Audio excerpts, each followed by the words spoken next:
back, and welcome especially to our next guest. He is one of our regulars, I'm happy to say. He has his own television program, however. It's Economic War Room on the Blaze TV channel.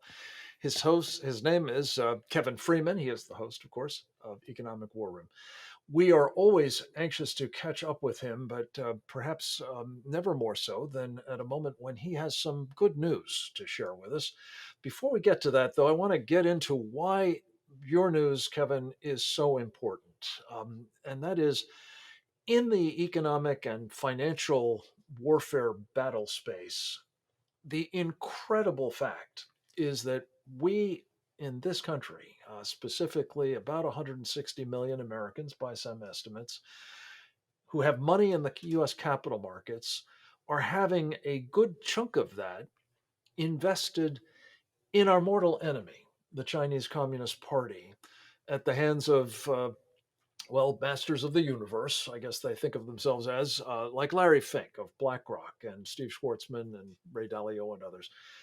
Talk a little bit about the phenomenon of American investors underwriting our mortal enemy and its inadvisability.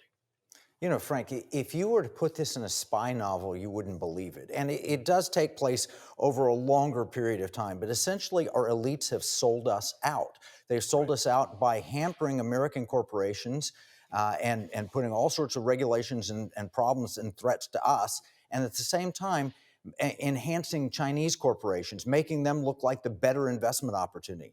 A little over 20 years ago, the Chinese economy was a nothing compared to ours. 1/10 the size of ours, approximately the size of Italy.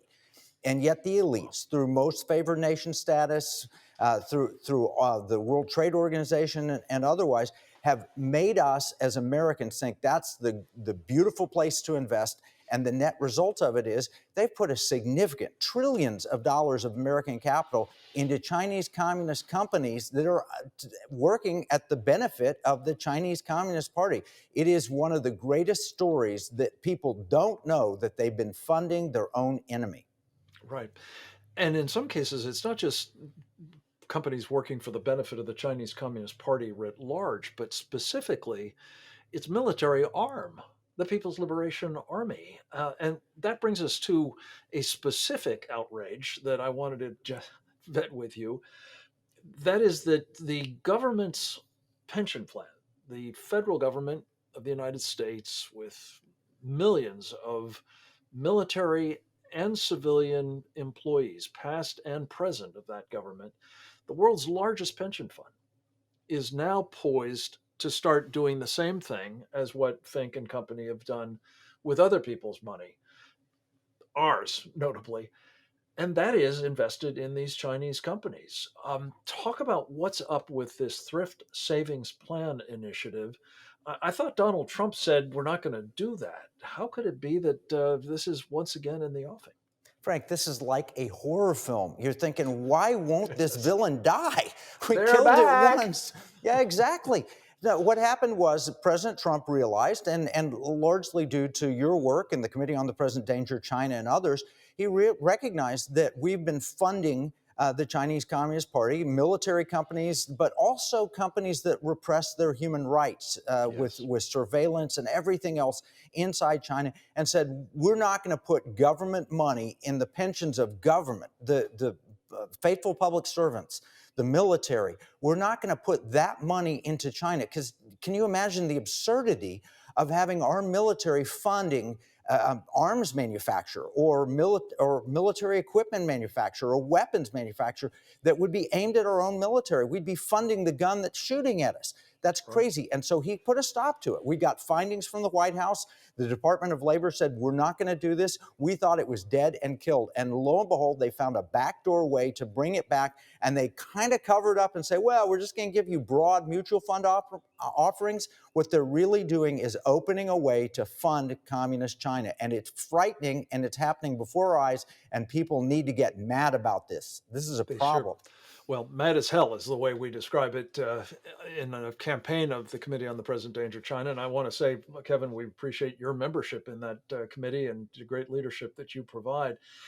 This is going on at the same time as we're seeing more and more evidence of elite capture, not just on Wall Street, sadly, and not just in the business sector more broadly, Kevin, but talk a little bit about the extent to which this has systemically been pursued by the Chinese Communist Party and their success, among other things, in compromising the commander in chief himself.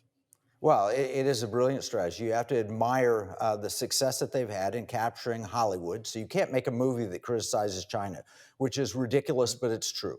They've captured the media outlets. They've captured politicians, sometimes with outright bribes, sometimes with campaign contributions. They've captured universities so that the studies that come out favor China. They've captured international organizations. But you're right, the most insidious of all of these is what we find in the laptop from hell, Hunter Biden's laptop, that shows where he's taking money, the family's taking money, the big guy's getting paid, and that is the president of the United States. And this goes back, more than a decade. You can see where Right. President Biden was handing special favors through a memo of understanding that allowed Chinese companies to operate here, even though they weren't meeting our accounting standards. This Mm-hmm. is really dirty. It's really bad, and it shows a money flow from China into the United States. The elites have sold out the American people so often, and they have caused our economy, which was clearly the only single dominant economy on the planet, and we've been defunded and funding them. And now they were 1/10 the size of us a little over 2 decades ago. Now they're rivaling us and threatening us. This is Threatening us. unacceptable. Yeah, no question about it. And threatening us across the broadest imaginable spectrum of unrestricted warfare. You're one of the great authorities on that subject, Kevin Freeman. And I commend, in fact, to our audience, a series of short videos that you've done at the Committee on the Present Danger site, presentdangerchina.org, that go into some detail on how each of these vectors of this line of attack, if you would, by the Chinese Communist Party aimed at taking us down has been advanced, using economic warfare techniques among many, many others. Kevin, we have to take a very short break. We're going to come right back and we're going to talk about some really important steps that you have taken that will enable investors who don't want their money going to our mortal enemies to actually invest patriotically instead. What a concept. That and more with the great Kevin Freeman right after this.